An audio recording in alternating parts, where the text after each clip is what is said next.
Hapyawan lang natin silang konti. Bebente. Dami pa. Siyempre, hindi ako papayag na hindi makabili kahit isa. 20 pesos. Ganito si madiskarte. Diskartehan natin ang magagandang damit niya. Sa halagang 20 pesos lang. So, ikot tayo. Iikot sa halagang 20 pesos. O, diba? Parang bagay sa akin to. Gray. My favorite color is gray. Gray, black. Yan lang ang aking mga brown. Yan ang mga paborito nating kulay, no? So, uy, may overall dito. 20 lang ba to? May tayo sa overall. May damit. So, tingnan natin to.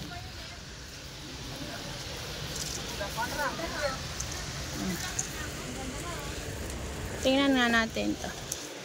Super ganda din. Marami pang magaganda. Tig 20 lang. Pero pag new arrival dito guys ay mahal. Mahal.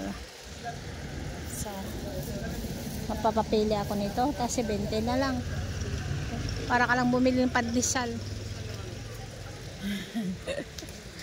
Ito ang sikreto ni madiskarte. Kaya manggagandang damit niya guys, no?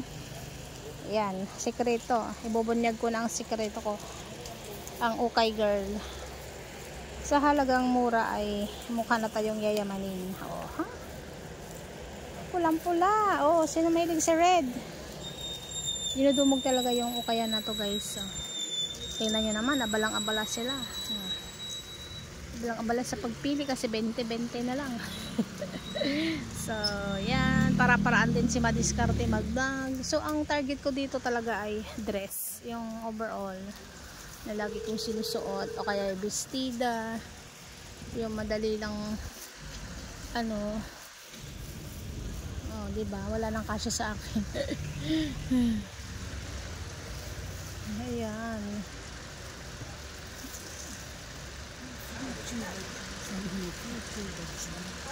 Wala na akong type. Ano po ba itsura nun?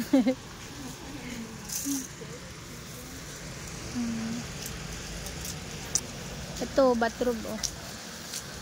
Hindi man na kailangan mag-bathrobe. Sobrang hirap libahan yan.